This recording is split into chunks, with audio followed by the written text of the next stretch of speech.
பிரியமான சகோதர சகோதரிகளே, உங்கள் அனைவரையும் மீண்டுமாக இந்த ஸ்பெஷல் புரோகிராமில் சந்திப்பதில் மிகுந்த மகிழ்ச்சி அடைகிறோம். இதோ இந்த வருடத்தின் கடைசி நாட்களை நாம் நின்று கொண்டிருக்கிறோம். இந்த வருடம் முழுவதும் நம் தேவனாய் கர்த்தர் எப்படி காத்து வந்தார். இந்த புது வருடத்தில் நாம் எப்படி பிரவேசிக்க போகிறோம். இந்த வருடத்தில் நமக்கு கொடுக்கப்பட்ட வாக்குத்தத்தங்கள் எப்படி நம் வாழ்க்கையில நிறைவேறினது. பெனியேல் அப்போஸ்தலருக்கு கொடுக்கப்பட்ட அந்த வாக்குத்தத்தம் எப்படி நிறைவேறினது என்பதை குறித்து நம் மத்தியில வந்திருக்கிற போதகரிடத்திலே பேசலாம் வாங்க. Praise lord pastor. இதை நம்ம வருடத்தின் கடைசி நாட்களில் நின்றுட்டு இருக்கோம் பாஸ்டர். இந்த வருஷத்துல அநேகருக்கு வாக்குத்தத்தங்கள் கொடுக்கப்பட்டது. ஜனவரியில இருந்து இந்த டிசம்பர் மாதத்திற்குள்ள அந்த வாக்குத்தத்தம் அவர் வாழ்க்கையில் எப்படியெல்லாம் கிரியை செய்தது அப்படின்றது அவங்க தெரியல. ஆனா இன்னைக்கு பெனியேல் அப்போஸ்தலர் சபைக்கு கொடுக்கப்பட்ட வாக்குத்தத்தம் என்ன, அது எப்படி கிரியை செய்தது, அதை குறித்து நீங்க சொல்லுங்க. இந்த ஆண்டை குறித்து சொல்ல வேண்டும் என்று சொன்னால், ஆண்டின் ஆரம்பத்தில் அநேக சபைகளிலே அநேக ஊழியக்காரர்கள், தீர்க்கதரிசிகள் ஆசீர்வாதமான தீர்க்கதரிசனங்களை, ஆசீர்வாதமான வசனங்களை தான் கொடுப்பார்கள். இன்னொரு காரியம் என்னவென்று சொன்னால், நாம் வீடுகளுக்கு வழக்கம் போல நாம் போகிறோம், சபைகளுக்கு போகிறோம், எல்லா இடத்துக்கும் நாம் போய் வரும்போது வீடுகளிலே அநேக வசனங்களை குறித்து நாம் பார்க்கிறோம். அநேக வசனங்களை குறித்து நாம் பார்க்கும் போது எல்லா வீட்டிலும் எல்லா சபைகளிலும் ஆசீர்வாதமான வசனங்கள் மாத்திரமே எழுதப்பட்டிருக்கும்.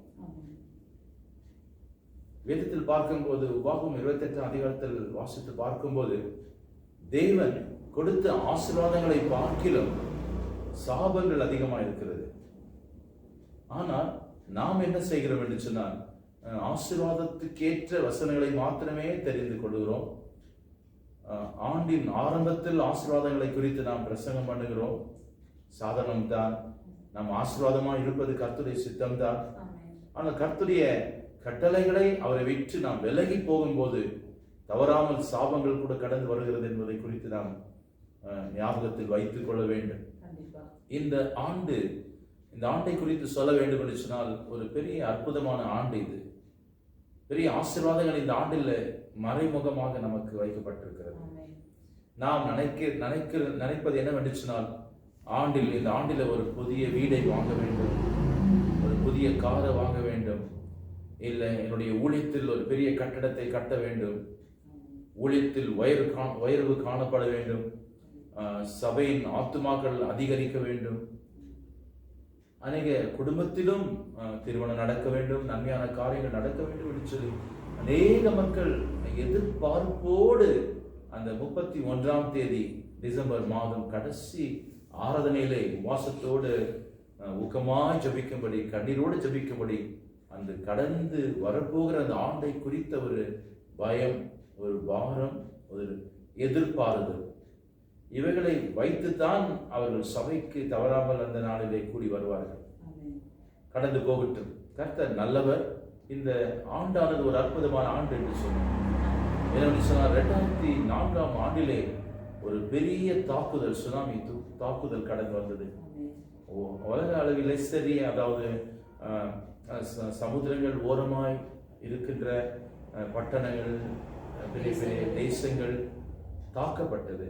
மட்டுமல்லாமல் லட்சக்கணக்கான மக்கள் மடிந்து போனார்கள், கடந்து போனார்கள். அந்த சுனாமி கடந்து போன பிறகு அநேக விஞ்ஞானிகள் சொன்னார்கள், மறுபடியும் ஒருவேளை இந்த சுனாமி மறுபடியும் இன்னொரு சுனாமி கடந்து வரலாம் என்று சொல்லி. நாம் சாதாரணமாக நம்முடைய விஞ்ஞானிகளை குறித்து பார்க்கும்போது, ஒரு பூமி அதிர்ச்சி கடந்து வந்த பிறகு இன்னொரு பூமி அதிர்ச்சி கடந்து வரலாம் என்று சொல்லுகிறார்கள். ஒரு சுனாமி கடந்து வந்த பிறகு இன்னொரு சுனாமி கடந்து வரலாம் என்று சொல்கிறார்கள். ஆனால் இந்த சுனாமி கடந்து வருவதற்கு முன்னே, பூமி அதிர்ச்சிகள் கடந்து வருவதற்கு முன்னே, ஒரு விஞ்ஞானியாலும் சொல்ல முடியாத காரியங்கள் இந்த காரியங்கள். ஆனால் இந்த சம்பவிக்கின்ற ஒவ்வொரு காரியங்களும் கர்த்தருடைய சித்தம் இல்லாமல் சம்பவிப்பது இல்லை. கர்த்தருடைய சித்தம், திட்டம், வேதத்தில் எழுதப்படாத எந்த ஒரு சம்பவமும், எந்த இந்த அழிவும், இப்பேற்பட்ட கொள்ளை வியாதிகளாக இருக்கலாம், இல்லை அதாவது இப்பேற்பட்ட புயல்களாக இருக்கலாம், ஜனங்களுடைய அழிவு, ஒரு உயிர் ஜீவன் என்பது அவனுடைய பார்வையில் வெளியே பெற்றது. அந்த ஜீவன் எப்படியாகிலும் நஷ்டப்பட்டு போகக்கூடாது, அந்த ஜீவன் அந்த ஆத்ம நரகத்துக்கு போகக்கூடாது என்பதற்காக அவருடைய ஒரே பேரான குமாரனாகிய இயேசுவை அனுப்பி அவர் அவ்வளோ பாடுகளை பட்ட காரணம் என்னவென்று சொன்னால், அந்த ஒவ்வொரு ஆத்மாவுக்காக தேவன் அவ்வளோ கருசனை உள்ளவர், இரக்கம் உள்ளவர்.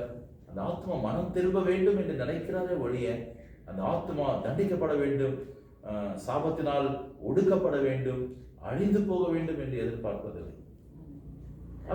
அப்படியான காரணத்தில் நாம் பார்க்கும்போது இப்பேற்பட்ட பெரிய ஒரு அற்புதமான ஆண்டு என்று சொன்னேன். இந்த அற்புதமான ஆண்டு இதில் நடந்த என்ன அற்புதம்னா, ஆண்டு பிரசங்கம் பண்ணும்போது என்ன சொன்னாரு, ஜனங்களை பார்த்து, சீடர்களை பார்த்து, ஜனங்களை பார்த்து சொன்னார், அதாவது உடை பார்க்கிலும் உடல் முக்கியமானது, உடலை பார்க்கிலும் ஜீவன் முக்கியமானது. இந்த ஆண்டிலே சம்பவித்த காரியங்கள், அழிவுகள், அதாவது வரலாற்றிலே இல்லாத ஒரு அழிவுகள். இப்பேற்பட்ட லாக்டவுன் என்று குறித்து பார்க்கும்போது, இது நாங்கள் பிறந்ததிலிருந்து நான் இந்த ஆண்டு வரைக்கும் நான் கேள்விப்படவில்லை லாக்டவுன் எப்படி இருக்குன்னு சொல்லி. அதாவது பந்துகள், பெங்களூர் பந்து, கர்நாடகா பந்தை குறித்து நான் கேள்விப்பட்டிருக்கிறோம். இருந்தால் அது ஒரு நாள் இருக்கும். அப்போ கூட ஒரு ஆட்டோ கார் எங்கே போயிட்டு வந்துட்டு இருக்கோம். ஜனங்கள் அதை சஞ்சரித்து கொண்டே இருப்பார்கள், போய் கொண்டிருப்பார்கள், கடைக்கு போய் கொண்டிருப்போம், வந்துட்டு இருப்பாங்க, மார்க்கெட் போவாங்க, வருவாங்க, போவாங்க. ஆனால் இப்பேற்பட்ட லாக்டவுன் என்று ரொம்ப கடினமான ஒரு லாக்டவுன் உலக அளவில் கடந்து வந்த ஒரு பயங்கரமான ஒரு அதிர்ச்சியான காரியம். இந்த சுனாமி குறித்து சொல்ல வேண்டும் என்று சொன்னால், சுனாமி கடந்து போனது அது கடல் ஓரத்தில் மாத்திரமே இப்பேற்பட்ட சுனாமிகள் ஏற்படும். அதாவது கடல் பக்கத்தில், கடல் ஓரத்தில் இல்லாத ஜனங்கள் தைரியமாக இருந்தார்கள். அதுக்கு அடுத்து என்னன்னா, ஒரு சுனாமி கடந்து போனது, அடுத்து இன்னொரு சுனாமி வரும் என்ற ஒரு பயம் இருக்கவில்லை. ஆனால் இந்த கொரோனா சுனாமி குறித்து பார்க்கும்போது உலக அளவிலே லட்சக்கணக்கான கோடியை தொற்றிருக்கோம் நினைக்கிறேன். அவ்வளோ ஜனங்கள், எல்லா ஜாதி ஜனங்கள், மொழி, தேசங்களுக்கு இந்த கொரோனா என்ற சுனாமி அலைகள் கடந்து போனது. இதுவரைக்கும் அதுக்கேற்ற ஒரு எந்த தடுப்பூசி ஆகிலும், மருந்தாகிலும், மருத்துவத்தை ஆகிலும் கண்டுபிடிக்க முடியவில்லை. ஏன்னு சொன்னால், இன்றைக்கு மருத்துவம் எந்த அளவுக்கு உயரத்தில் கடந்து போயிருந்துச்சுன்னா, ஒரு மனிதன் மரித்து போகிற நிலைமையில் இருந்தால் கூட உடனே நான் எழுப்பி விடுவேன் என்று சொல்லி ஒரு டாக்டர்கள், விஞ்ஞானிகள், மருத்துவம் என்பது ஒரு சவாலாக பேசுகிற ஒரு காரியம். ஆனால் இவ்வளோ மருத்துவம் இருந்து, இவ்வளோ அதாவது டெக்னாலஜி இருந்து, அதாவது கண்டுபிடிப்பு இருந்து, இப்பேற்பட்ட நவீனமான இந்த கலியுகத்தில் நாளுக்கு நாள் அதிசயங்களை, புதியதான காரியங்களை கண்டுபிடித்துக் கொண்டிருக்கிற இந்த தேசத்தில் ஆண்டிலிருந்து அரசன் வரைக்கும் தாக்கின ஒரு பயங்கரமான அழிவுதான் இந்த கொரோனா. கண்டிப்பா இந்த கொரோனா இந்த உலக அளவில் அசைச்சது, உலக வரலாற்றில் நடக்க முடியாத ஒரு பெரிய அழிவு கொண்டு வந்தது. ஆனா எல்லா இடத்துல அந்த அழிவு நாசமும் சொன்னது. ஆனா சபைக்கு அது எந்த அளவுக்கு தேவன் கொடுத்த வாக்குத்தத்தங்கள் நிறைவேறும்? கர்த்தர் இந்த பெரிய அப்போஸ்தலர் சபைக்கு இந்த 2020ஆம் ஆண்டிலே இரவு நேரத்தில் நாம் எல்லாரும் உபவாசம் எடுத்து ஜெபித்தானுடைய வாக்குத்தத்தத்துக்காக காத்திருக்கும் போது தனிப்பட்ட வாக்குத்தத்தங்களை கொடுத்தார். முதலாவதாக தேவன் இந்த பெரிய அப்போஸ்தலர் சபைக்கு கொடுத்த வாக்குத்தத்தம், அது சங்கீதம் 23ஆம் அதிகாரம் 4ஆம் வசனம். நான் மரண இருளின் பள்ளத்தாக்கிலே நடந்தாலும் பொல்லாப்புக்கு பயப்படேன், தேவரீ என்னோடு கூட இருக்கிறீர், உமது கோலும் உமது தடியும் என்னை தேற்றும். கர்த்தருடைய பரிசுத்த நாமம் மகிமையடையட்டும். ஆமென். கர்த்தருடைய வார்த்தைகளை நாம் தியானம் செய்யும் போது ஆமென் என்று சொல்லலாம்.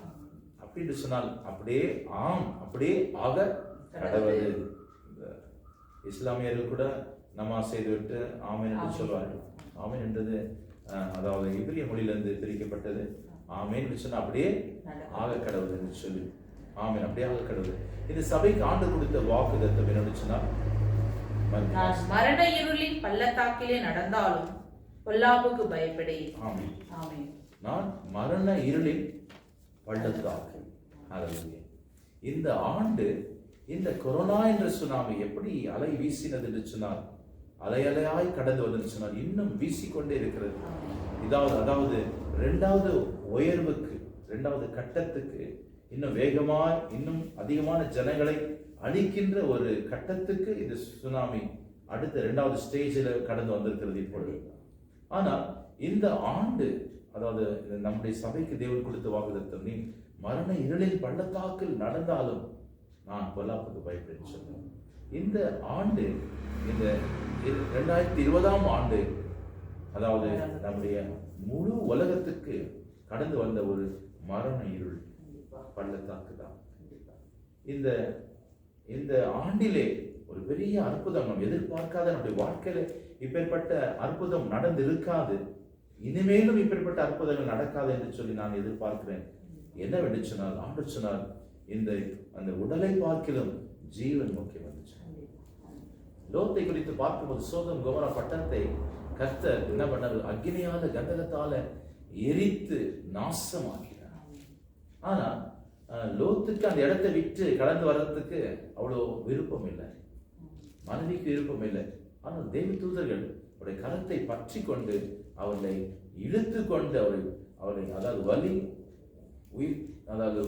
உயர்த்தி அவர்களை கட்டாயப்படுத்தி அவர்களை கடினமாக அவர்களை இழுத்து கொண்டு, ஆடு மாடை மிருகங்களை இழுத்து கொண்டு போவதை போல இழுத்து கொண்டு வந்து ஜோர் என்ற இடத்தில் விட்டு விட்டார். அதுக்கு அடுத்துதான் அக்கினி அந்த இடத்துல ஊற்றப்பட்டது. ஆபிரகாமுக்கு இருந்த ஆசீர்வாதங்கள் ஏறக்குறைய பாதி மடங்கை விட அதிகமாக ஆசீர்வாதம் லோத்துக்கு இருந்திருக்கும். ஆனால் ஜீவன் முக்கியம். அந்த ஆஸ்திகளை பார்க்கலாம் ஜீவன் முக்கியமா இருந்தது. ஆனபடியால் தான் அந்த ஆஸ்திகளை விட்டு வருகிறேனே என்று சொல்லி திரும்பி பார்க்கும்போது உப்பு தூணாய் மாறிவிட்டார் மனைவி. ஆனால் பார்க்கும்போது அத்தனை ஆஸ்திகள், வேதம் என்ன சொல்றது, நீ முழு உலகத்தை ஆதாயப்படுத்திக் கொண்டு உன் ஆத்மாவின் பிராணனை நஷ்டப்படுத்திக் கொண்டால் உனக்கு என்னன்னா? இந்த ஆண்டு அதிசயம் என்று சொன்னால், நாம் பார்த்து கொண்டிருக்கிற நேர்களும் நாம் ஜீவனோடு சுகத்தோடு இவ்வளோ பெரிய அலைகள் மரண இருளா இருந்தாலும் கூட கர்த்தர் நம்மை அவர் கொடுத்த வாக்குத்தத்தத்தின்படி இந்த பொல்லாப்பு நேரிடாத படிக்கு, பொல்லாப்புக்கு நாம் பயப்படாத இந்த நாளில் நாம் தைரியமா இருக்கிறோம். என்ன வந்தாலும் பார்க்கலாம். சங்கீதக்காரன் சொல்றேன், மரணின் பள்ளத்தாக்குல நடந்தாலும் நான் பொல்லாப்புக்கு பயப்படேன், அழிவுக்கு நான் பயப்படேன். உடைய கோலுடைய தடி எனக்கு கோலும் தடி என்பது தேவனுடைய வார்த்தைகள், வாக்குத்தத்தங்கள். இந்த வாக்குத்தத்தங்கள் நிமித்தம் இன்றைக்கு பார்த்து கொண்டிருக்கும் நேர்களும் நாமும் சுகம் பத்திரமாய் தைரியமாய் விசுவாசமாய் நம்முடைய ஜீவன் தப்புவிக்கப்பட்டது. இதுதான் இந்த ஆண்டில் நடக்க வேண்டிய ஒரு பெரிய அதிசயம். நம்முடைய சபை என்று சொன்னால் கிறிஸ்தவ சபை மக்கள், விசுவாசிகள் எதிர்பார்த்து கொண்டிருந்த காரியத்தை பார்க்கிலும், ஜெபிப்பதை பார்க்கிலும், நினைப்பதை பார்க்கிலும் மேலான காரியத்தை ஆண்டு செய்திருக்கிறார். இது ஒரு அற்புத ஆண்டா இருக்கிறது. இது அற்புதத்தின் ஆண்டு இருந்தது, விசேஷத்த ஆண்டா இருந்து சொல்லும்போது கொஞ்சம் தயக்கமா இருக்கு. ஏன்னா இந்த 2020ஆம் வருஷத்துல அநேக அழுகைகளை நிறைய பார்த்தாங்க. எல்லாம் அங்கங்க பிரேதங்கள், எல்லா வீட்டிலும் ஒரே அழுகையா இருந்தது. வீடுல எல்லாரும் அடைக்கப்பட்டு, சபைகள் அடைக்கப்பட்ட சூழ்நிலையில இருந்தது. ஆனால் தேவனாகிய கர்த்தர் ஒரு வாக்கு பண்ணின வாக்கு தத்தத்தின்படியே சபைக்கு கொடுத்த மரண இருளின் பள்ளத்தாக்கிலே நடந்தாலும் பொல்லாப்புக்கு பயப்படும். இவ்வளவு மரண இருள் வந்த போதும் சபைக்காகவும் சபையினுடைய மக்களுக்காக ஒரு பாதிப்பு வராதபடிக்கு கர்த்தர் நம்முடைய பிள்ளைகளை வேலையடித்து பாதுகாத்தார். கர்த்தர் நாமத்திற்கு ஸ்தோத்திரம். அது அடுத்த காரியம் என்னன்னா, இப்பொழுது இந்த ஆண்டு முழுமையாய் கர்த்தர் நம்மை பாதுகாத்து கொண்டு வழி நடத்தி வந்திருக்கிறார். எல்லோருக்குள்ள என்ன எதிர்பார்ப்பு இருக்கும், என்னத்தை குறித்து எந்த காரியங்களை இந்த வருகின்ற 2021ஆம் ஆண்டிலே ஜனங்கள் பார்த்து கொண்டிருக்கிறார் என்று சொல்லி எதிர்பார்க்கிறீங்க நீங்க? கண்டிப்பா இந்த 2020ஆம் வருஷம் ஒருவருக்கும் பயத்தை திகிலை கொண்டு வந்தது. 2021ஆவது வருஷம் அவர்களுக்கு ஒரு புதிய ஆண்டா இருக்கும், நன்மையா இருக்கும் அப்படின்னு தான் எதிர்பார்த்துட்டு இருப்பாங்க. அது எப்படி இருக்கும் என்பது யாருக்கும் தெரியாது. தேவன் எப்படி நடத்துவார் என்பது தெரியாது. ஆனா அது 2020ஆவது வருஷம் மனித மக்கள் எப்படி அவங்க அதை பலப்படலாம், அது தேவனுக்குள்ள அவங்க பலப்படுத்தும்படியான ஒரு வார்த்தைகள். ஆசீர்வாதங்கள் என்பது மனிதனுக்கு தேவையான காரியம். ஒவ்வொரு மனிதனும் எந்த ஜாதி ஜனம் இனத்துக்கு சேர்ந்தவனாய் காணப்பட்டாலும் நான் ஆசீர்வாதமாக இருக்க வேண்டும் என்பது எல்லா மனிதனுடைய கோரிக்கை, உள்ளத்தின் வாஞ்சையை காணப்படுகிறது. ஆனால் எப்படியாக இந்த வருகின்ற ஆண்டு இருக்கும் என்பது ஒரு கேள்விக்குறியான காரியம். எல்லாருக்கும் அந்த கேள்வி இருக்குது. ஆனால் வருகின்ற ஆண்டுகளை குறித்து நாம் பார்க்கும் போது ஆண்டவர் சொல்ற பிரசவ காலத்தின் ஆரம்ப நாட்கள் என்று சொல்கிறார். அப்படின்னு சொன்னால் எப்பொழுது ஆசீர்வாதங்கள் வரும்போது மனிதன் என்ன செய்கிறான்? ஆண்டவர் விட்டு தூரம் கடந்து போகிறான். நீங்கள் மத்தேயு 1ஆம் அதிகாரத்தை பார்க்கும்போது வரலாறை குறித்து பார்க்கிறோம். அதாவது ஆபிரகாமிலிருந்து 14 தலைமுறைகள் தாவீது வரைக்கும், தாவீதிலிருந்து சிறைப்பிடிக்கப்பட்ட நேரம் வரைக்கும் 14 தலைமுறை, சிறைப்பிடிக்கப்பட்ட நேரத்திலிருந்து இயேசு கிறிஸ்துவுடைய பிறப்பு வரைக்கும் 14 தலைமுறைகள். இதைகளை குறித்து நீங்கள் பார்க்கும்போது நாம் தலைமுறைகள் என்று சொல்லி சாதாரண வாசிக்கிறோம். இது இயேசுக்கு சம்பந்தப்பட்ட தலைமுறைகள் என்று சொல்லி நாம் சாதாரண யோசிக்கிறோம். அதை தியானம் செய்து பார்க்கும்போது ஆபிரகாமிலிருந்து தாவீது வரைக்கும் நன்றாக கவனிக்க வேண்டும். ஆபிரகாமிலிருந்து தாவீது வரைக்கும் ஆசீர்வாதத்துக்காக எதிர்பார்த்து கொண்டு இருந்த நாட்கள், ஜெபித்த நாட்கள், ஆசீர்வாதத்தையும் பெற்றுக்கொண்ட நாட்கள். அப்படின்னு சொன்னால் ஆசீர்வாதத்தை எதிர்பார்த்த ஆண்டுகள் முதலாவது 14 தலைமுறைகள், ஆசீர்வாதங்களை எதிர்பார்த்த தலைமுறைகள், ஆசீர்வாதங்கள் சில ஆசீர்வாதங்களை பெற்றுக்கொண்ட தலைமுறைகள், போராட்டம், அடுத்து ஆசீர்வாதம் 14 ஆண்டுகள். அடுத்து தாவீதிலிருந்து பாபிலோன் தேசத்துக்கு சிறை பிடிக்கப்பட்ட அடிமைகளாக போனாங்க. இந்த 14 தலைமுறைகளை பார்க்கும்போது ஆண்டவருடைய ஆசீர்வாதங்கள் ஏராளமாய் தாராளமாய் அளவில்லாமல் கொடுக்கப்பட்டது. தாவீதுக்கு ஆண்டு எல்லா விதமான ஆசீர்வாதத்தை கொடுத்தாரு. அதை பார்க்கிற மேன்மையான ஆசீர்வாதங்களை சாலமோனுக்கு கொடுத்தாரு. ராஜாக்களுடைய ஆசீர்வாதம் இஸ்ரேல் ஜனங்களுக்கு கடந்தது. ஆனால் என்ன நடந்ததுச்சுன்னா 2வது 14 தலைமுறையில இவர்கள் ஆசீர்வாதத்தை எதிர்பார்த்து கொண்டு இருந்தார்கள், ஆசீர்வாதத்தை பெற்றுக்கொண்டார்கள். முதல் 14 தலைமுறையில பார்க்கும்போது, 2வது தலைமுறையில பார்க்கும்போது ஆசீர்வாதம் ஏராளமாய் கடந்து வந்தபடியால் ஆசீர்வாதத்தின் நிமித்தம் ஆண்டவர் கொடுத்த சந்தோஷம், சமாதானம், பொன்னும் வெள்ளியும் ஆடுகளும் ஆஸ்திகளும் பணமும் அதிகாரமும் சுதந்திரமும் இவர்களை பாவத்துக்குள்ளே கொண்டு போனது. 2வது தலைமுறையில் இவர்கள் ஆசீர்வாதத்தினால் பாவத்துக்கு பின்னே இழுக்கப்பட்டார்கள், பாவம் செய்ய ஆரம்பித்தார்கள். ஆண்டவரை மறந்து அந்நிய தேவதைகளை எருசலேமிலே கட்டினார்கள்.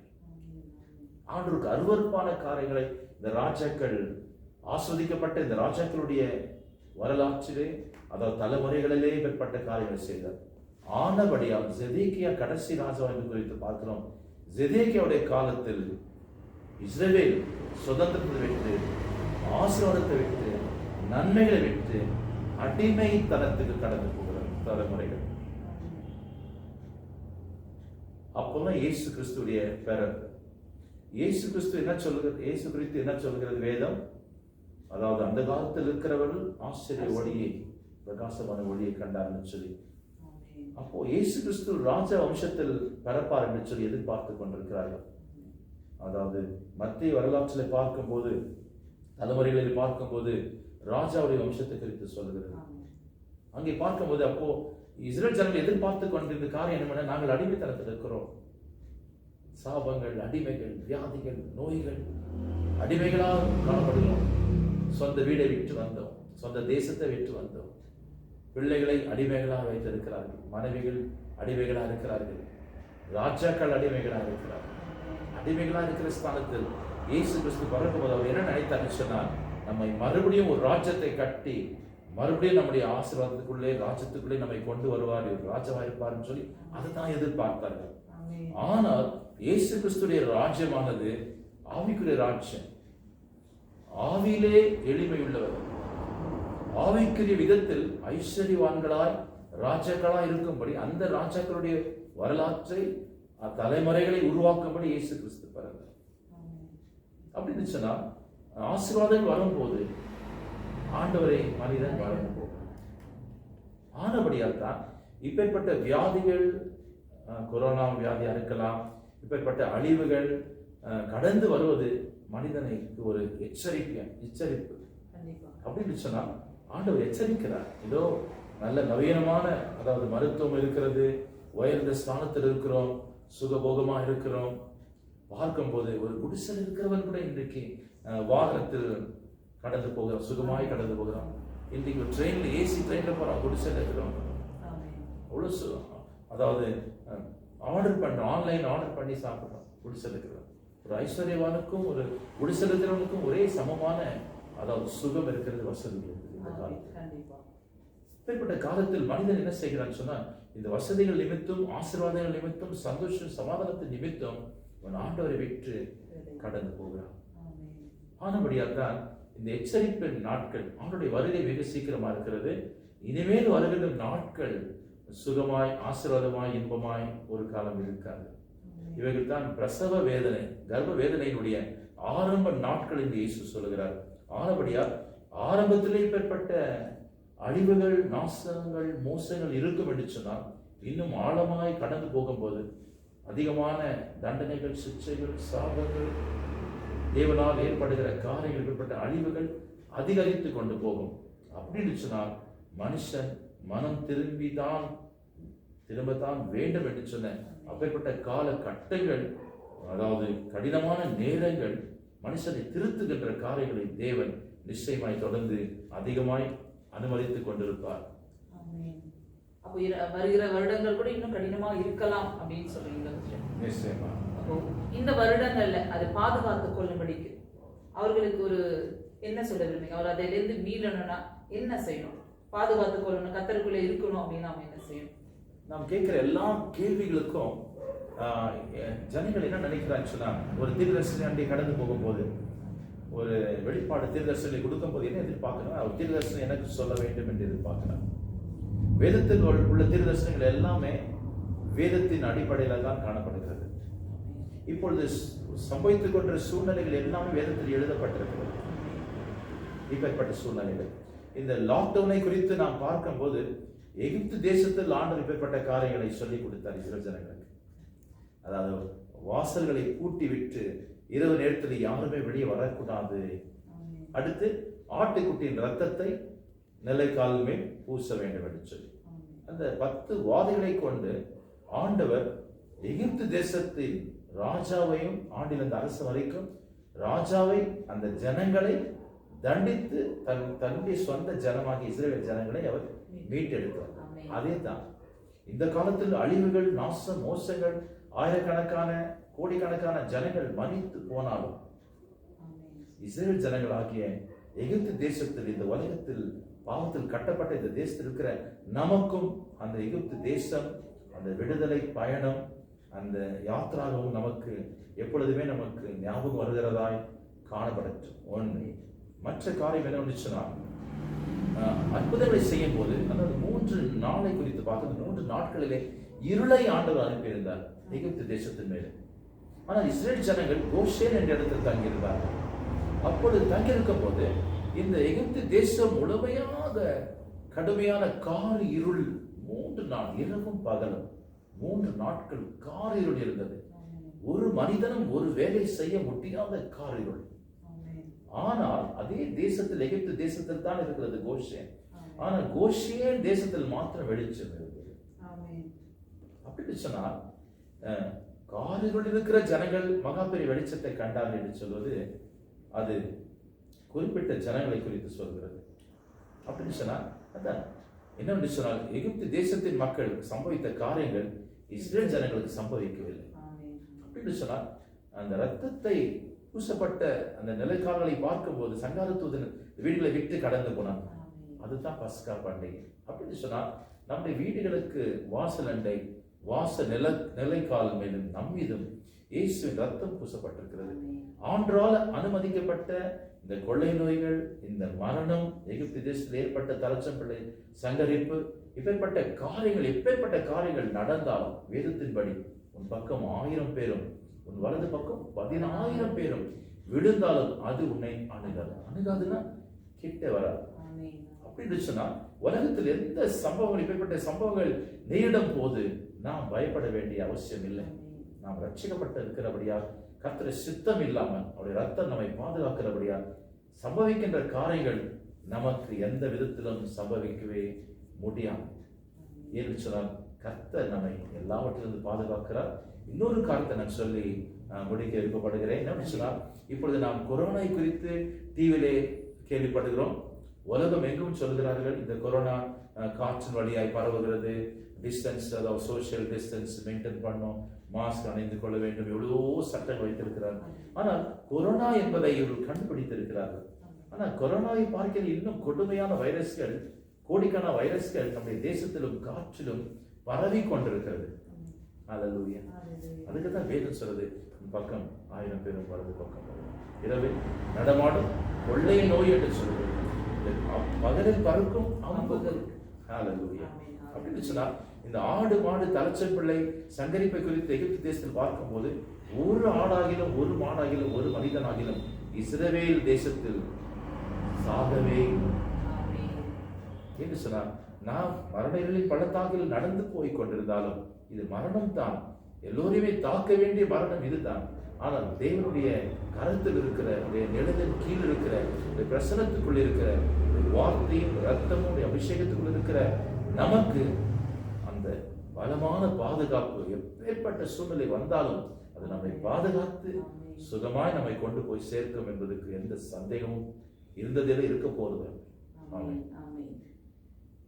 பிரியமானவர்களே, இன்றைய நாளில் நாம் கேட்டது போல இந்த வருஷத்துல சபையின் வாக்குத்தத்தத்தின்படி கர்த்தர் எப்படி பாதுகாத்தார், நம்மையும் அப்படி பாதுகாக்க வல்லவராய் இருக்கிறார்.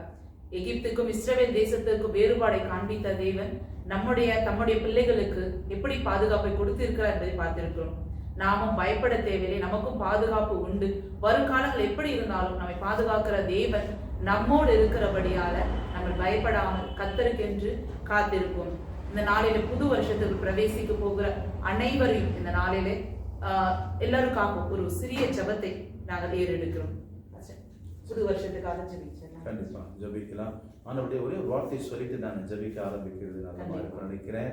ஆனபடியா இது உலகத்துக்கு ஒரு எச்சரிப்பு. தேவனுடைய பிரசனத்தை விட்டு, ஜெபத்தை விட்டு, தேவனுடைய அதாவது நிழலை விட்டு, தேவனோடு இருக்கிற அந்த ஐக்கியத்தை விட்டு தூரம் போயிருக்கிற விசுவாசிகள், தேவ பிள்ளைகளுக்கு, ஊழியக்காருக்கும் நான் சொல்கிற காரியம் என்னவென்று சொன்னால், வாங்க மறுபடியும் அவரோட உடன்படிக்கை செய்து கொள்வோம். எலியா அந்த தகர்க்கப்பட்ட பலிபீடத்தை செப்பனித்தான். அதை சரிப்படுத்தி இஸ்ரவேல் ஜனங்களை வாருங்கள், மறுபடியும் ஆண்டவர் கிட்டே சேர்வோம், எதுவரைக்கும் நீங்கள் குன்றி நடப்பீர்கள் வாருங்கள் சொல்லும் போது ஆண்டவர் பெரிய மாற்றத்தை கொண்டு வந்தார். நாமும் வாங்க, நாங்களும் ஆண்டு கிட்டே சேர்வோம். இந்த எல்லா அழிவிலிருந்து நம்மை பாதுகாத்துக் கொள்ளும்படி கர்த்தர் அண்டை வருவோம். ஜெபிப்போமா. எங்களை நேசிக்கிற பரலோக பிதாவே, துதிக்கிறோம், போற்றுகிறோம், ஆராதிக்கிறோம். 2020ஆம் ஆண்டு அநேக குடும்பங்களை, அநேக தேசங்களை, ஜனங்களை, ஜாதிகளை, மொழிக்கு சார்ந்தவர்களை கொள்ளை கொண்டு போனது. வருகின்ற 21ஆம் ஆண்டு எப்படி இருக்குமோ என்று எதிர்பார்த்து கொண்டிருக்கிறார் ஒவ்வொரு மக்களும் ஆண்டவரே. ஆனால் உலகத்துக்கு இப்பேற்பட்ட பயங்கரமான அழிவுகள் சம்பவிக்கும் கொடிய நாட்களிலே நாங்கள் வாழ்ந்து கொண்டிருக்கிறோம். இனி கர்த்தருடைய வருகை சீக்கிரத்தில் வரப்போகிறது. ரகசியமான வருகை என்று ஒரு வருகை வைக்கப்பட்டிருக்கிறது. இந்த ரகசியமான வருகையிலே கர்த்தருடைய பரிசுத்தமான அபிஷேகம் பண்ணப்பட்ட, ஆயத்தம் பண்ணப்பட்ட மணவாட்டியாகிய சபை இந்த ரகசிய வருகையை எடுத்துக் கொள்ளப்பட போகிறது. அடுத்து மகா உபத்திரத்தின் நாட்கள் வரப்போகிறது. இந்த உபத்திரத்தின் நாட்களிலே நாங்களும் ஒன்றாய் சேர்ந்து எப்படி தகர்க்கப்பட்ட பலிபீடத்தை எலியா செப்பனித்தானோ அப்படி நாமும் நிகழ்ச்சிகளை கேட்டுக்கொண்டிருக்க நாம் எல்லோருமே உம்மண்டை வருகிறோம். அந்த பலிபீடத்தை செப்பனித்து அதை மறுபடியும் பலிபீடமாக மாற்றி உம்மோடு நாங்கள் ஐக்கியத்தை பெற்றுக்கொண்டு எகிப்து தேசத்தில் எப்படியாக அந்த அழிவுகள் மத்தியிலே இஸ்ரவேல் ஜனங்கள் காப்பாற்றப்பட்டார்களோ, விடுதலையாக்கப்பட்டு அடிமைத்தனத்தின் நோகத்தை முறியடித்து சுதந்திர தேசமாகிய பாலும் தேனும் ஓடுகிற கானான் தேசத்துக்கு கொண்டு வந்தீரோ, அப்பேற்பட்ட ஆண்டாய் காணப்படும்படி உமோடு நாங்கள் நெருங்கி ஜீவிக்கும்படி இந்த ஆண்டிலும் எனக்கும் எங்களுக்கும் பரிசுத்த ஆவியானவர் தாமே உதவி செய்து இந்த ஆண்டை பார்க்கிலும் உமோடு வருகின்ற ஆண்டிலே அதிகமாக ஏனோக்கை போல் சஞ்சரிக்கும்படி உம்மோடு நாங்கள் வளரும்படி எனக்கும் எங்களுக்கும் ஏற்ற சூழ்நிலைகளை கர்த்தர் நீர் உருவாக்கி கொடுக்கும்படி கெஞ்சி இப்படி சமூகத்தில் மன்றாடுகிறோம். கேட்டுக்கொண்டிருக்கிற ஒவ்வொரு பிள்ளைகளை தொடும், மண்டை வரட்டும். மண்டை வரும்போதுதான் ஆசீர்வாதம். நிழலின் கீழ் தங்கும் போது மாத்திரமே வியாதிலிருந்து, சாபத்திலிருந்து, பிசாசிலிருந்து, எல்லா வைரஸ்களிலிருந்து எங்களுக்கு விடுதலை. ஆண்டவரே, நிழலின் கீழ் வருகிறோம். உன்னதமானவருடைய உயிர் மரம் இருக்கிறவன் சர்வ வல்லவருடைய நிழலில் தங்குவான் என்று சொல்லி நிழலின் கீழ் வருகிறோம். ஒவ்வொரு மக்களை தொட்டு ஆசீர்வதியும், உறுதிப்படுத்தும். வருகிற ஆண்டுக்காக எங்களை ஆயத்தப்படுத்தும், ஆசீர்வதியும். இயேசுவின் நாமத்தில் ஜெபம் கேளும் நல்ல பிதாவே, ஆமென். பிரியமானவர்களே, இதோ இந்த வருடத்தின் கடைசியில் இருக்கிறோம். உங்கள் அனைவருக்கும் புத்தாண்டு நல்வாழ்த்துக்கள். Advance happy new year. Peniel அப்போஸ்தலர் சபை சார்பாகவும் அப்போஸ்தலர் ஊழியக்காரரின் சார்பாகவும் வாழ்த்துதலை நாங்கள் தெரிவித்துக் கொள்கிறோம். ஆமென்.